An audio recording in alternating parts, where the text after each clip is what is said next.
जय श्री कृष्ण, जय श्री राधे। आइए प्रशिक्षणार्थियों, आज से आपको हम कथा वाचन की विधि बताना प्रारंभ करते हैं।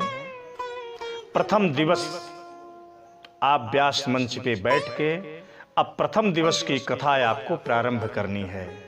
तो आइए किस प्रकार से कथा का आनंद देना है श्रोताओं को, इस विषय पे जानकारी लेते हैं।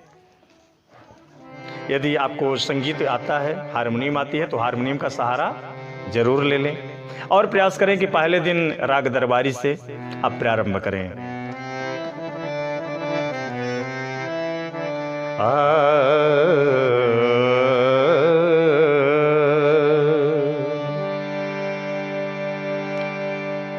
यह उस समय की बात है जब भगवान के श्री चरणों से दो प्रकार की गंगाओं की धारा निकली। एक गंगा जो भागीरथी गंगा के नाम से जानी गई और दूसरी श्रीमद् भागवती गंगा। भागीरथी गंगा तो एक ऐसी गंगा है कि जो आप वहां जाकर स्नान करेंगे तभी आपको लाभ मिलेगा। और श्रीमद् भागवती गंगा गेहे गेहे जने जने, घर घर में, जन जन में ये स्वयं पहुंच करके और तृप्त करने वाली ऐसी श्रीमद् भागवती गंगा में आइए प्रवेश करते हैं। ये उस समय की बात है जब गंगा के तट पर शनकादिकों ने श्री नारद जी को श्रीमद् भागवत की कथा सुनाने जा रहे हैं। उसी क्षण समस्त देव वृंद अमृत का कलश लेकर के दौड़े दौड़े पधारे। सुधा कुंभम गृहीत्वैव, सुधा कुंभम गृहीत्वैव देवास्तत्र समागमः।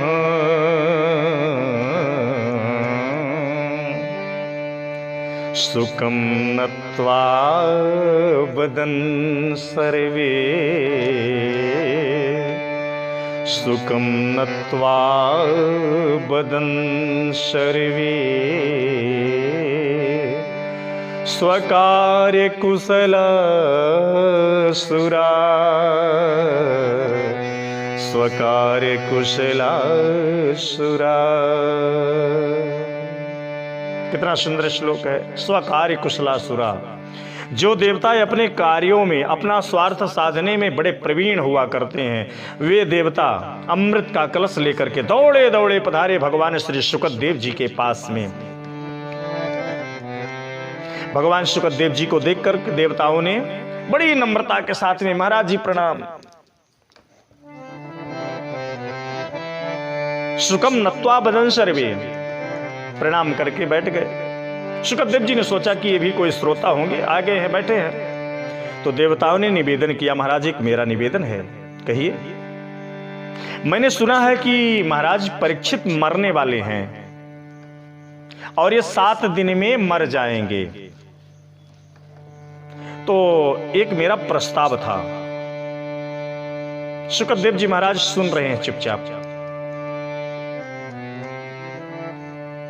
बताइए। प्रस्ताव मेरा ये है महाराज कि ये जो मेरे हाथ में अमृत का कलश है, इस अमृत के कलश को आप इन परीक्षित को पिला दीजिए और इन्हें जो आप श्रीमद् भागवती गंगा का प्रवाह, ये भागवतामृत जो पान करा रहे हैं, ये हम देवताओं को प्रदान कर दीजिए। एवं विनिमयो जातो, एवं विनिमयो जातो सुधाराज्ञा प्रपीडिता,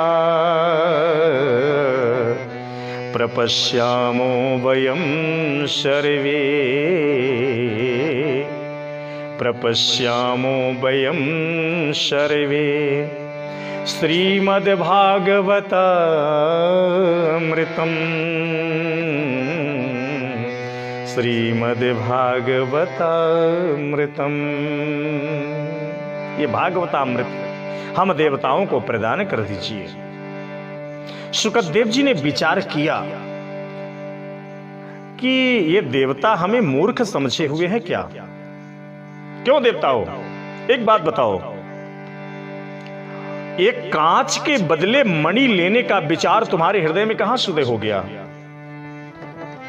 ये तुम्हारा जो ये अमृत है ये कांच है और हमारा जो भागवतामृत है ये मणि है। अरे भाई, अदला बदली बराबरी की जाती है। बराबर की कीमत की वस्तु यदि है तो उसकी अदला बदली की जा सकती है। और तुम यदि कांच लेकर के और कांच देकर मणि लेना चाहते हो तो सरासर ठग विद्या है भाई। क्वा कथा लोके क्वा कांच क्वा मणि महान। क्वा कथा लोके क्वा कांच क्वा मणि महान। ब्रह्मरातो विचार्यैवं तदा देवं जहाशः। तदा देवं जहाशः।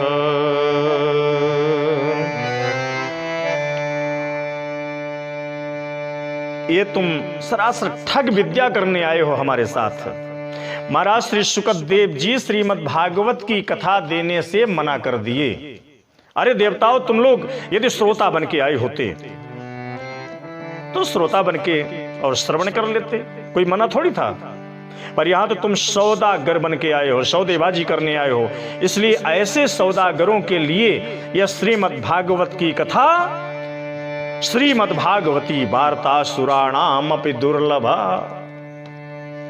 और सुनो, यह श्रीमद् भागवत भक्तों के लिए प्रदान की जाती है, अभक्तों के लिए नहीं। तुम जैसे अभक्तों के लिए यह श्रीमद् भागवत की कथा नहीं है।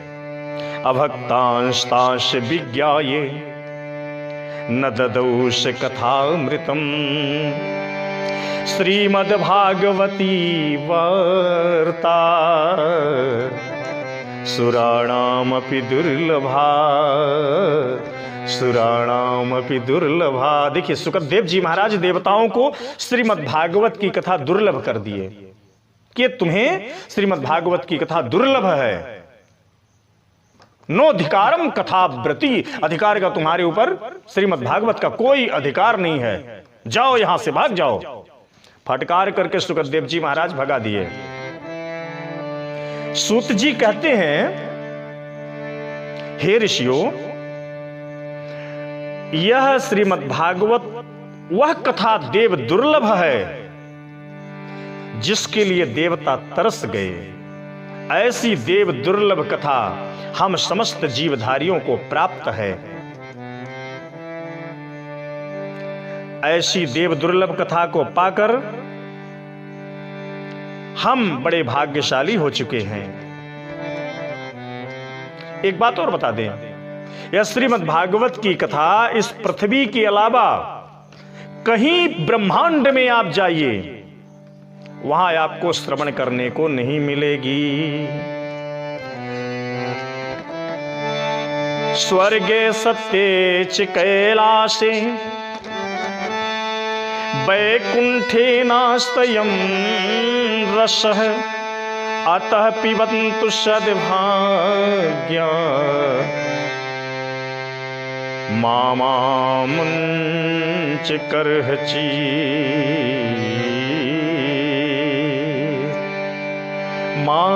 मामुञ्चन करहचि। श्रीमद् भागवत की कथा देव दुर्लभ होकर हम जीवधारियों को कितने ढंग से सुलभ हो चुकी है। इसलिए हमें ऐसे श्रीमद् भागवत का आनंद लेना चाहिए, इसे जीवन में उतारना चाहिए। यह स्वर्ग सत्य की तो बात छोड़ो, वैकुंठे नास्तयम रसः, वैकुंठ में भी यह श्रीमद् भागवतामृत रस प्राप्त नहीं हो सकता है। हमारे श्री रामचंद्र जी महाराज जब अयोध्या से अपने परम धाम को जाने लगे,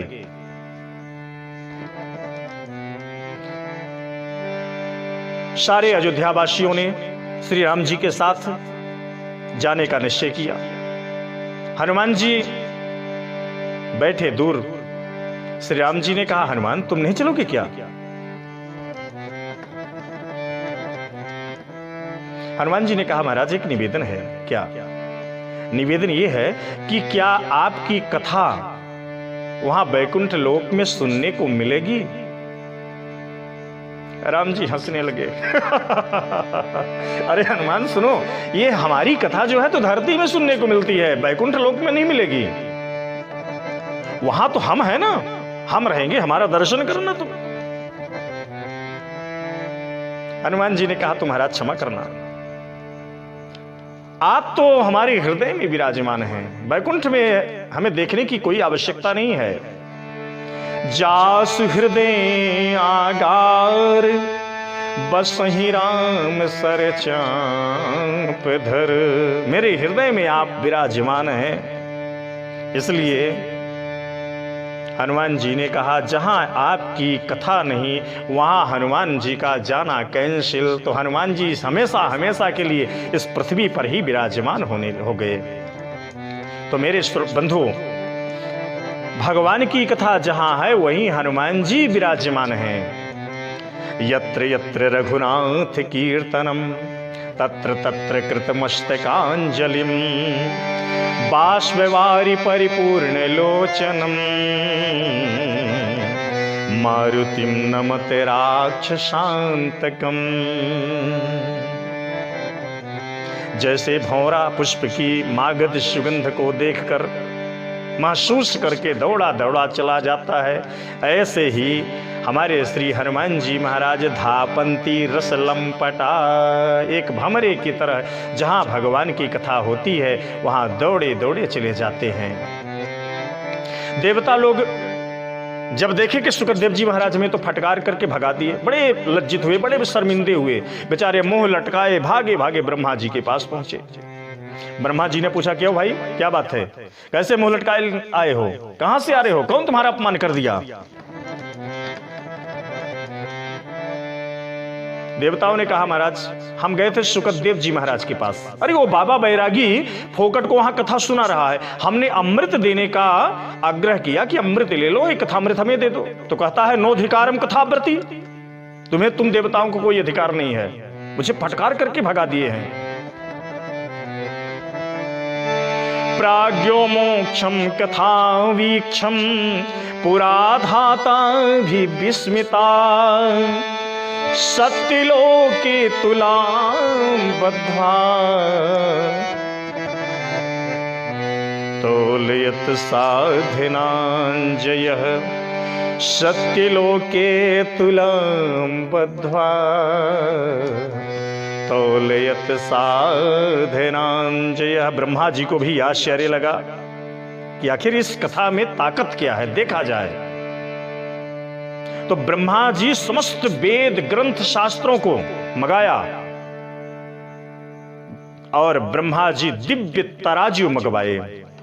तराजू का मतलब जानते हैं?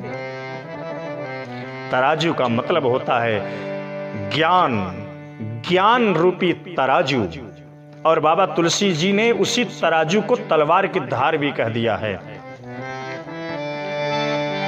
ज्ञान क पंथ कृपान क धारा परत खगेसन लागहि बारा। भागवत की कथा क्या है? विद्यायाम भागवती परीक्षा, विद्वान की परीक्षा श्रीमद् भागवत से ही होती है। तो सुखदेव जी महाराज ने देवताओं को फटकार करके भगाया, तो ब्रह्मा जी ज्ञान रूपी तराजू से तौलना प्रारंभ किया। तौलते गए, सारे वेद शास्त्रों को, पुराणों को तौल डाले, लेकिन श्रीमद् भागवत को तौलना ब्रह्मा जी के लिए मुश्किल हो गया। अरे भाई, जब ब्रह्मा जी के लिए मुश्किल हो गया है श्रीमद् भागवत का तौलना भी, श्रीमद् भागवत का कोई अंत नहीं है, कोई छोर नहीं है। जिस प्रकार समुद्र में गोता लगाओ, जितना गहराई में जाओ, जाते जाओ, समुद्र का कोई थाह नहीं है। वैसे ही श्रीमद् भागवत रूपी महासागर का कोई था नहीं है। ब्रह्मा जी आश्चर्य में पड़ गए। परीक्षित जी को मुक्त होते हुए देखा ब्रह्मा जी ने, और अपने ज्ञान को, अपने तराजू को ब्रह्मा जी ने क्या समझा? लघु निन्य जातानि गौरवीण हितुम महत् तदा ऋषिगणा सर्वे विस्मयं सर्वं ययुः। सारे देवता भी आश्चर्यचकित हो गए। ये श्रीमद् भागवत का चमत्कार, श्रीमद् भागवत का चमत्कार तो ऐसा है कि दारिद्र दुख ज्वरदाहितानाम, दरिद्रता रूपी बुखार को नष्ट कर देता है, और माया पिशाची परिमर्दितानाम, माया रूपी जिसको प्रेत लगी हुई है, पिशाचिनी लगी हुई है, उसे नष्ट कर देने वाला। संसार सिंधो परिपातितानाम, संसार रूपी सागर से पार कराने वाला। क्षेमाय वै भागवतम प्रगर्जत, ये भागवत निरंतर गर्जना करता है कि हमारी शरण में आ जाओ, हमारी शरण में आ जाओ। जो श्रीमद् भागवत की शरण में चला गया उसका जीवन धन्य हो गया। जरा विचार करें, ब्रह्मा जी ने इस श्रीमद् भागवत की गंगा को तौला, कोई अंत नहीं पाया। और यथार्थ भी देखा जाए तो श्रीमद् भागवत की कथा महान है, देवताओं के उस देव दुर्लभ अमृत से भी महान है। जरा हम आप भी विचार करें, यदि इस कथा को तौलें। देखिए, जो स्वर्ग सुधामृत है वह स्वर्ग सुधामृत पीने वाला ही अमर होता है। और वो भी मिलता किसको है? जो बड़े पुण्यात्मा होते हैं, महात्मा होते हैं, जो बड़े धर्मात्मा होते हैं, धर्मनिष्ठ होते हैं, उन्हीं को मिलता है। सब चाहे कि हमें भी मिल जाए तो नहीं मिलेगा सबको, लेकिन श्रीमद् भागवतामृत किसी को प्रमाण पत्र दिखाने की जरूरत नहीं है। जो चाहे वह श्रीमद् भागवत के अमृत का पान कर सकता है, ये महानता है। और दूसरी बात, अमृत पीने वाला जब तक अमृत का उसके शरीर में असर है तब तक स्वर्ग का आनंद लेता है, और जैसे ही उसके पुण्य क्षीण हुए तो क्षीणे पुण्यम मर्त्युलोके विशन्ति, पुण्य नष्ट हुआ कि पुनः मृत्युलोक में चला जाता है।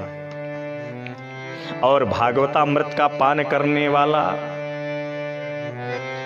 वह हमेशा हमेशा के लिए अजर अमर हो जाता है। जिस प्रकार से हमारे श्री हनुमंत लाल जी हरि कथामृत का निरंतर पान करते हैं, तो श्री सीता जी को कहना पड़ा, अजर अमर गुण निधि सुत हो करहि बहुत रघुनायक छोहु, करहि बहुत रघुनायक छोहु। अजर हो गया, अमर हो गया जो हरि कथामृत का निरंतर पान कर रहा है। हरि कथामृत का पान करने वाला वह कभी दुखी नहीं हो सकता है, हमेशा सुख में तृप्त रहता है, वह आनंद की अनुभूति करता रहता है। तो श्रीमद् भागवत कथामृत और देवताओं का देव दुर्लभ अमृत में अंतर इतना है कि देवता लोग पीते नहीं हैं, सूंघ कर काम चलाते हैं, और हरि कथामृत जितना पीना है, चरितम रघुनाथ से शतकोटि प्रविष्टरम मेकैक मक्षरम पुंसो महापातक नाशनम। भगवान का चरित्र अनंत है, अपार है, गंभीर है, और देवताओं का स्वर्ग सुधामृत सीमित है। तो देवता पीते पिलाते कुछ नहीं है बेचारे, सूंघ करके काम चलाते हैं। इस विषय में एक बड़ा सुंदर दृष्टांत भी आपको बता दूं। एक गांव में 3 कंजूस थे, महाकंजूस। वो तीनों ने एक दिन आपस में बैठ करके मीटिंग करी और बोले कि क्यों भाई, गांव के लोग हमें बहुत बड़ा कंजूस कहते हैं, तो चलो आज कुछ खर्च करके आते हैं। तीनों ने कहा कि क्या खर्च करेंगे? चलो बाजार चलते हैं, वहां देखेंगे क्या खर्च करना चाहिए। तीनों ने मीटिंग करके आपस में निर्णय लिया कि भाई एक काम करते हैं, अब जब खर्च करने ही आए हैं तो घी खरीद लेते हैं, और घी खरीद लेंगे तो सेहत भी अच्छी होगी। तीनों ने 100-100 ग्राम घी खरीदा। 6 महीने के बाद तीनों की फिर मीटिंग हुई। एक ने पूछा, क्यों भाई, क्या हाल है तुम्हारे घी का? दूसरा ने कहा, भाई मेरा घी चल रहा है। अच्छा, कैसे चल रहा है? भाई देखो, जब मेरे घर की रोटियां बन जाती है तो मैं एक ऊपर की रोटी चुपड़ देता हूं, एक नीचे की, बाकी सब चुपड़ी समझ लेता हूं। दूसरा ने कहा, राम राम, इतना खर्च, अब तो दुनिया नहीं रहेगी। अच्छा भाई, तो तू बता कैसे खर्च करता है? एक ने कहा कि अरे भाई, मैं क्या करता हूं, जब मेरे घर की रोटियां बन जाती है ना तो मैं एक सलाई ले लेता हूं और सलाई को सीधे घी में डुबो देता हूं, और वह सलाई रोटी में सीधे चुभो दिए, सब में बराबर घी लग जाता है, पा लेता हूं। तीसरा ने कहा, हे भगवान, इतना खर्च? अच्छा तो तू बता भाई कैसे खर्च करता है? तीसरा ने कहा कि भाई देख, मैं तो अपना घी एक शीशी में रखा हूं, और जब घर की रोटियां बन जाती हैं तो बस उस शीशी को सीधे रोटी में घुमा देता हूं, बस, और ढक्कन खोल दिए, क्या सुगंध आती है, बढ़िया रोटी पा लेता हूं, घी का खर्च भी नहीं होता है। ऐसे ही देवता भी अमृत को पीते पिलाते कुछ नहीं है, बस सूंघ सूंघ के काम चलाते हैं। पर श्रीमद्भागवतामृत को सूंघने की जरूरत नहीं है। यस्याम मयि श्रूयमाणायाम कृष्णे परम पुरुषे भक्तिम रुत्पद्यते पुंसः शोक मोह भयापहा। यह भागवतामृत हमारे जीवन के शोक मोह भय को भगाने वाला है, और स्वर्ग सुधामृत शोक मोह और भय को प्रदान करने वाला है। स्वर्ग सुधामृत की एक विशेषता और है कि जो सीमित है, और जो सीमित है वह तो खर्च होने का कोई सवाल नहीं है, देवता बचा के काम चलाते हैं। और हमारा हरि कथामृत चरितम रघुनाथस्य शतकोटि प्रविष्टरम रामचरित शतकोटि अपारा, इसलिए अनंत है, अगम्य है, अपार है। ऐसे महासागर रूपी श्रीमद् भागवत में गोता लगाना चाहिए हर श्रोता और वक्ता को। यही है श्रीमद् भागवत का मूल उद्देश्य, और इस उद्देश्य को जीवन में उतारें और आपका जीवन धन्य हो जाएगा। मेरे प्रशिक्षणार्थियों, आपको आज से मैं श्रीमद् भागवत की कथा बोलने का शैली और बोलने की तरीका, श्लोक बोलने का तरीका, श्लोक बोलने का ढंग, ये सारी चीजें हम बताने जा रहे हैं। आपको आज श्रीमद् भागवत सुधामृत का परिचय दिए हैं।